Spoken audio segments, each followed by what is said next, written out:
La mare au diable, écrit par George Sand. Chapitre 1. Le labour. À la sueur de ton visage, tu gagneras ta pauvre vie. Après une longue travail et usage, voici la mort qui te convie. Ce quatrain en vieux français, placé au-dessous d'un tableau dans les bains, et d'une tristesse profonde dans sa naïveté. Le tableau représente un laboureur conduisant sa charrue au milieu d'un champ. Une vaste campagne s'étend au loin, on y voit de pauvres cabanes, le soleil se couche derrière la colline, c'est la fin d'une rude journée de travail. Le paysan est vieux, trapu, couvert de haillons, l'attelage de 4 chevaux qu'il pousse en avant est maigre, exténué, le soc s'enfonce dans une terre raboteuse et rebelle. Un seul être est allègre et alerte dans cette scène. C'est un personnage fantastique, un squelette armé d'un fouet qui court dans le sillon à côté des chevaux effrayés et les frappe, servant ainsi de valet de charrue au vieux laboureur. Je venais de regarder longtemps et avec une profonde mélancolie ce tableau, et je me promenais dans la campagne, rêvant à la vie des champs et à la destinée de cultivateurs. Sans doute est-il pénible d'épuiser ses forces et ses jours à labourer cette terre cruelle lorsqu'un morceau de pain le plus noir et le plus grossier est à la fin de la journée l'unique récompense et l'unique profit attaché à un si dur labeur. Ces richesses qui couvrent le sol, ces moissons, ces fruits, ces bestiaux orgueilleux qui s'engraissent dans la longue herbe sont la priorité de la quelques-uns et les instruments de la fatigue et de l'esclavage. De plus grand nombre d'hommes de loisirs n'aiment en général pour eux-mêmes ni les champs, ni les prairies, ni le spectacle de la nature, ni les animaux superbes qui deviennent se convertir en pièces d'or pour son usage. L'homme de loisir vient chercher un peu d'air et de santé dans le séjour de la campagne, puis il retourne dépenser dans les grandes villes le fruit du travail de ses vassaux. De son côté, l'homme de travail est trop accablé, trop malheureux et trop effrayé de l'avenir pour jouir de la beauté des campagnes et des charmes de la vie rustique. Pour lui aussi, les champs dorés, les belles prairies, les animaux superbes représentent des sacs d'écus dont il n'aura qu'une faible part, insuffisante à ses besoins, et que pourtant il faut remplir chaque année ces sacs maudits pour satisfaire le maître et payer le droit de vivre parcimonieusement et misérablement sur son domaine. Mes pensées avaient pris ce cours et je marchais sur la lisière d'un champ que des paysans étaient en train de préparer pour la semaille prochaine. L'arène était vaste comme celle du tableau d'Holbein. Le paysage était vaste aussi et encadré de grandes lignes de verdure un peu rougies aux approches de l'automne. Ce large terrain d'un brun voreux où des pluies récentes avaient laissé dans quelques sillons des lignes d'eau que le soleil faisait briller comme de minces filets d'argent. La journée était claire et tiède, et la terre fraîchement ouverte par le tronçon des charrues exhalait une vapeur légère dans le haut du champ. Un vieillard, mais dont les vêtements n'annonçaient pas la misère, poussait gravement son arreau de forme antique, traîné par deux bœufs tranquilles à la robe jaune pâle, véritables patriarches de la prairie, hauts de taille, un peu maigres, les cornes longues et rabattues de ces vieux travailleurs qu'une longue habitude a rendus frères, comme on les appelle dans nos campagnes, et qui privaient l'un de l'autre, se refusent au travail avec un nouveau compagnon et se laissent mourir de chagrin. Les gens qui ne connaissent pas la campagne texte de fable l'amitié du bœuf pour son compagnon et l'attelage qu'ils viennent voir au fond de l'étable. Un pauvre animal maigre, exténu, battant de sa queue, inquiète ses flancs décharnés, soufflant avec effroi et dédain sur la nourriture qu'on lui présente.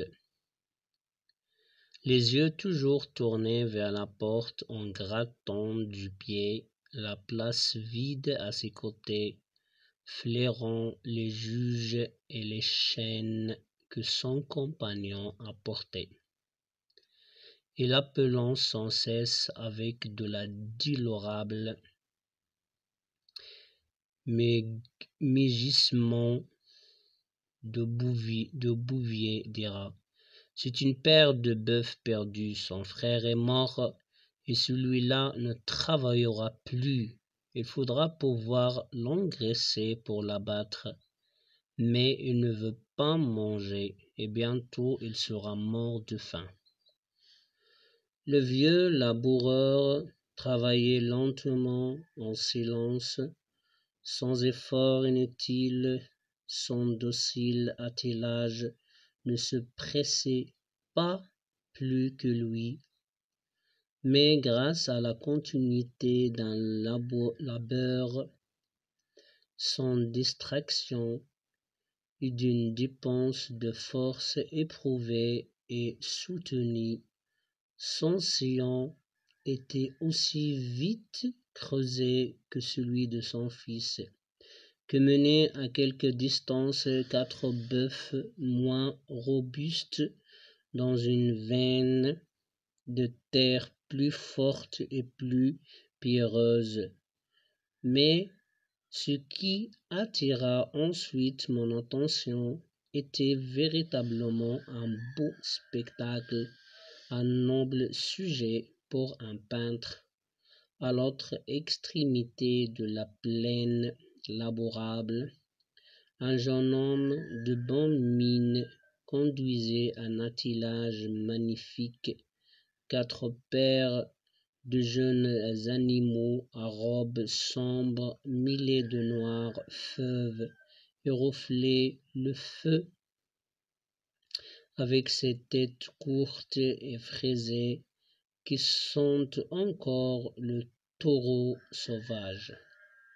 Ses gros yeux farouches, ses mouvements brusques, ce travail nerveux et saccadé qui s'irrite encore du joug et que l'aiguillon et n'obéit qu'en frémissant de colère à la domination nouvellement imposée. C'est ce qu'on appelle les bœufs fraîchement liés. L'homme qui les gouvernait avait à défricher un coin naguère abandonné au pâturage et rempli de souches séculaires, travail d'athlète auquel suffisent à peine son énergie, sa jeunesse et ses 8 animaux quasi indomptés. Un enfant de 6 à 7 ans, beau comme un ange, et les épaules couvertes sur sa blouse d'une peau d'agneau qui le faisait ressembler au petit saint Jean-Baptiste, le peintre de la Renaissance, marchait dans le sillon parallèle à la charrue et piquait légèrement le flanc des bœufs avec une gale longue et légère, armée d'un aiguillon peu acéré. Les fiers animaux bondissaient sous la petite main de l'enfant et faisaient grincer le joug et les courroies liées à leur front et imprimant au timon de violentes secousses lorsqu'une racine arrêtait le soc. Le laboureur criait d'une voix puissante, appelant chaque bête par son nom, mais plutôt pour calmer que pour exciter, car les bœufs irrités par cette brusque résistance bondissaient, creusaient la terre dans leurs larges pieds fourchus et se seraient jetés de la côté emportant la roue à travers champs. Si de la voix et de l'aiguillon le jeune homme n'eût maintenu que les 4 premiers, tandis que l'enfant gouvernait les 4 autres, il criait aussi le pauvret d'une voix qu'il voulait rendre terrible et qui restait douce comme sa figure angélique. Tout cela était beau. Le paysage, l'homme, l'enfant, le taureau sous le joug, et malgré cet acharné où la terre était vaincue, il y avait un sentiment de douceur et de calme profond qui planait sur toute chose.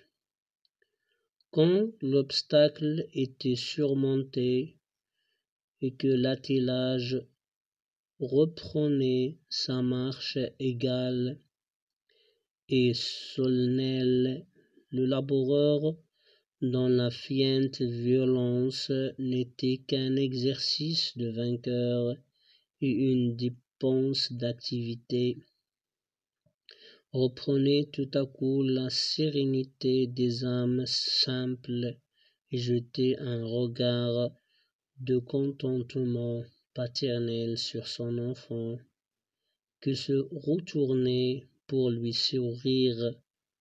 Puis la voix mâle de ce jeune père de famille entonnait le chant solennel et mélancolique que l'antique tradition du pays transmit non à tous les laboureurs indistinctement, mais au plus consommé dans l'art d'exciter et de soutenir l'ardeur des bœufs de travail. Ce chant, dont l'origine gauloise, fut peut-être considéré comme sacré et auquel de mystérieuses influences ont dû être attribuées jadis, est réputé encore aujourd'hui posséder la vertu d'entretenir le courage de ces animaux, d'apaiser leur mécontentement et d'amuser les nuits de leur longue besogne. Il ne suffit pas de savoir bien les conduire en traçant un sillon parfaitement rectiligne, de leur alléger la peine en soulevant ou en enfonçant à point le fer de la terre. On n'est point un parfait laboureur si on ne sait chanter au bœuf. Ici, là, une séance à part qui exige un goût et des moyens particuliers. Ce chant n'est, à vrai dire, qu'une sorte de récitatif interrompu et repris à volonté sa forme irrégulière et intonation fausse selon les règles de l'art musical, le rendent intraduisible, mais ce n'en est pas moins un beau chant et tellement approprié à la nature du travail qu'il accompagne à l'allure du bœuf, au calme du lieu, à geste, à la simplicité des hommes qui le disent. Qu'aucun génie étrange au travail de la terre ne l'eût inventé, et qu'aucun chanteur autre qu'un fin laboureur de cette contrée ne saurait le redire.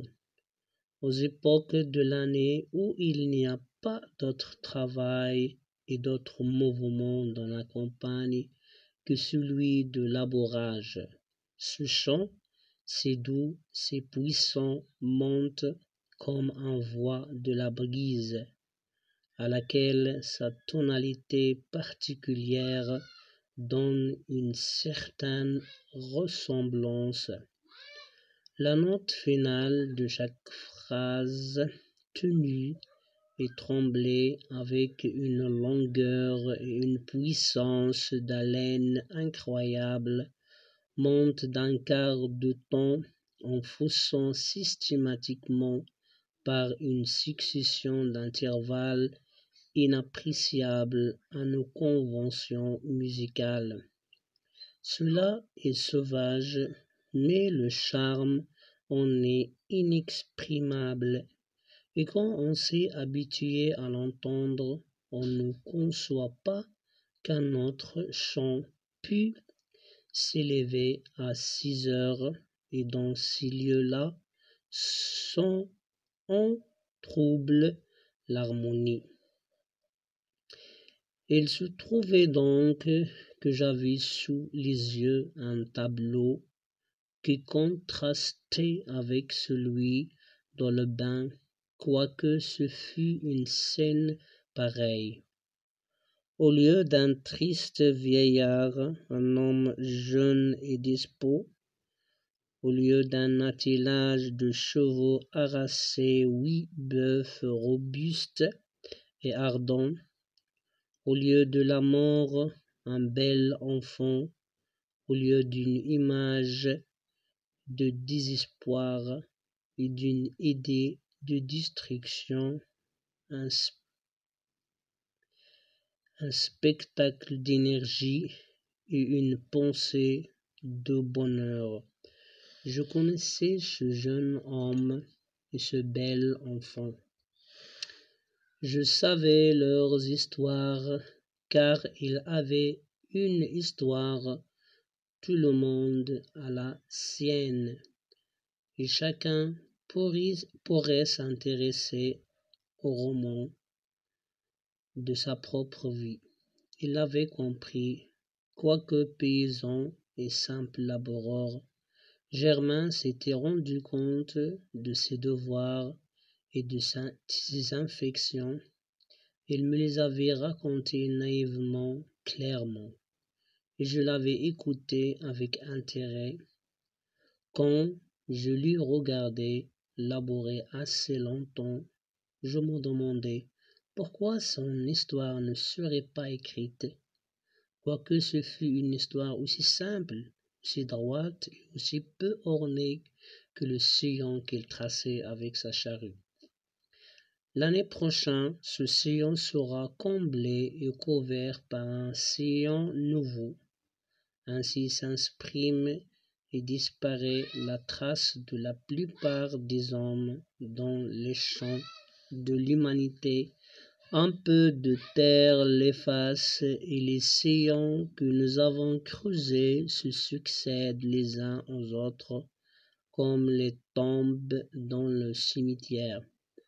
Le sillon de laboureur ne veut-il pas celui de l'oisif qui a pourtant un nom qui restera si par une singularité ou une obscurité quelconque, il fait un peu de bruit dans le monde,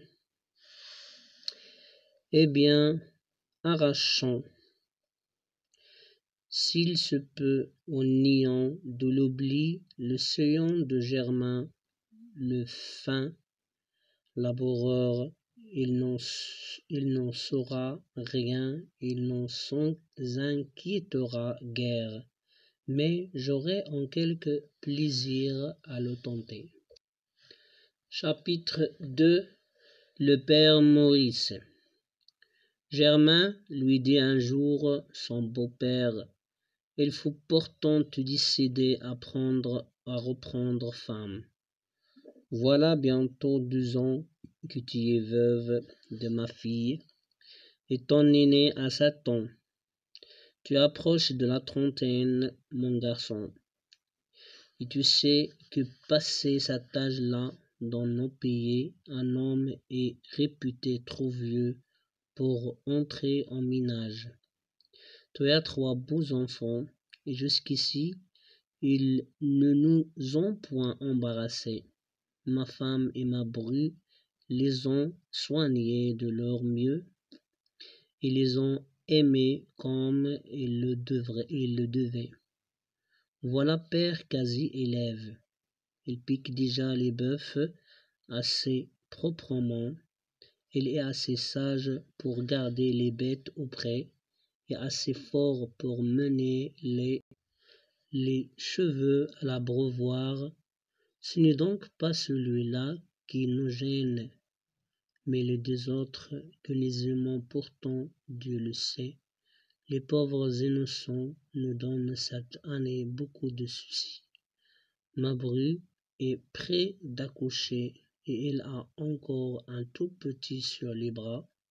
Quand celui-ci que nous attendons sera venu, il ne pourra plus s'occuper de la petite Solange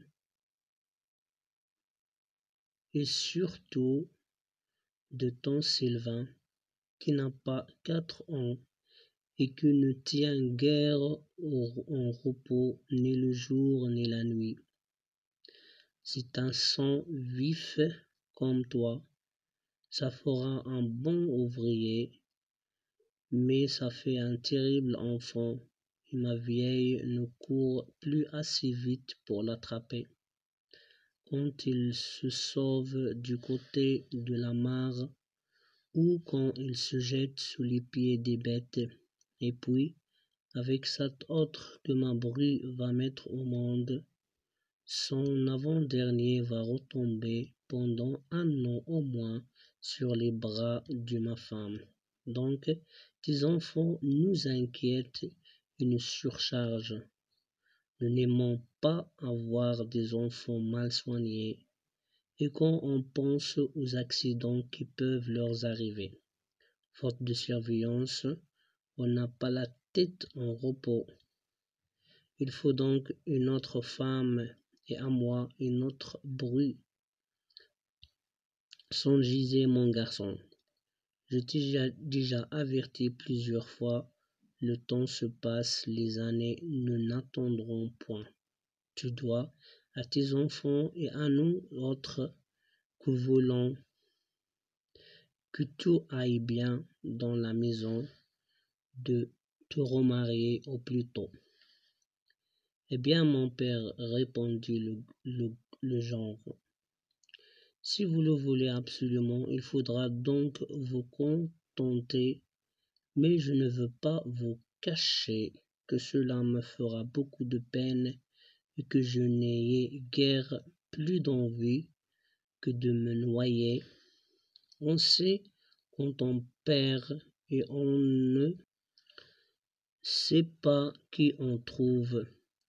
J'avais une brave femme, une belle femme, douce, courageuse, bonne à ses pères et mères, bonne à son mari, bonne à ses enfants, bonne au travail, au champ comme à la maison, adroite à soigner les bestiaux, bonne à toutes, enfin.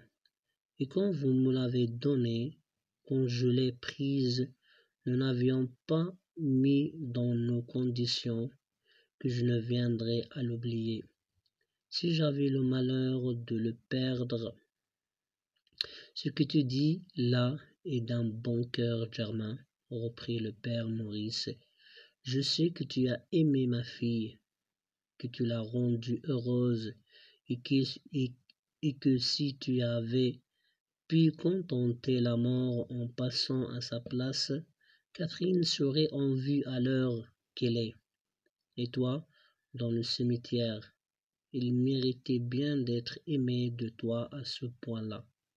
Et si tu ne t'en consoles pas, nous ne nous en consolons pas non plus. Mais je ne te parle pas de l'oublier. Le bon Dieu a voulu qu'il ne quittât et nous ne passons pas un jour sans lui faire savoir par nos prières, nos pensées, nos paroles et nos actions que nous le respectons sur son souvenir, que nous sommes fâchés de son départ, mais s'il pouvait te parler de l'autre monde et te donner à connaître sa volonté, il te commanderait de chercher une mère pour ses petits orphelins. Il s'agit donc de rencontrer une femme que soit digne de la remplacer. Ce ne sera pas bien aisé, mais ce n'est pas impossible. Et quand nous l'aurons trouvé, tu l'aimeras comme tu aimais ma fille, parce que tu es un honnête homme et que tu seras gré de nous rendre service et d'aimer tes enfants. C'est bien pour Maurice, dit Germain. Je ferai votre volonté comme je l'ai toujours faite. C'est une justice de te rendre, mon fils, que tu as toujours écouté l'amitié et les bonnes raisons de ton chef de famille. Faisons donc ensemble le choix de ta nouvelle femme. D'abord, je ne suis pas d'avis que tu prennes une jeunesse. Ce n'est pas ce qu'il te faut. La jeunesse est légère, et comme c'est un fardeau d'élever 3 enfants, surtout quand ils sont de notre lit. Il faut une bonne âme bien sage, bien douce et très portée au travail. Si ta femme n'a pas environ le même âge que toi, elle n'aura pas assez de raisons pour accepter un pareil devoir. Elle te trouvera trop vieux et tes enfants trop jeunes et il se plaindra de tes enfants pâtiront. Voilà justement ce que m'inquiète, dit Germain. Si ces pauvres petits venaient à être maltraités, battus, à Dieu ne plaise, reprit le vieillard, mais les méchantes femmes sont plus rares dans notre pays que les bonnes, et il faudrait être fou pour ne pas mettre la main sur celle qui convient. C'est vrai, mon père, il y a de bonnes filles dans notre village. Il y a la Louise, la Sylvane, la Claudie, la Marguerite, enfin, elle que je voudrais. Doucement, mon garçon, toutes ces filles-là sont trop jeunes, ou trop pauvres, ou trop jolies filles, car enfin, il faut penser à cela aussi. Mon fils, une jolie femme n'est pas toujours aussi rangée qu'une autre. Vous voulez donc que j'en prenne une laide? Dit Germain un peu inquiet. Non, point laide, car cette femme te donnera d'autres enfants, et il n'y a rien de si triste que d'avoir des enfants laides.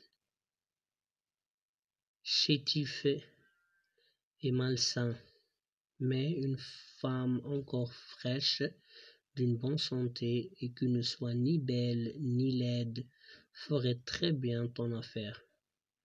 Je vois bien, dit Germain en souriant, un peu tristement, que pour l'avoir telle que vous la voulez, il faudra la faire exprès, d'autant plus que vous ne le voulez point pauvre, et que les riches ne sont pas faciles à obtenir, surtout par un veuve. Et si elle était veuve elle-même, Germain? Là, une veuve sans enfant, avec un bon bien, je n'en connais pas pour le moment dans notre paroisse, ni moi non plus, mais il y en a ailleurs. Vous avez quelqu'un en vue, mon père? Alors, dis-le tout de suite.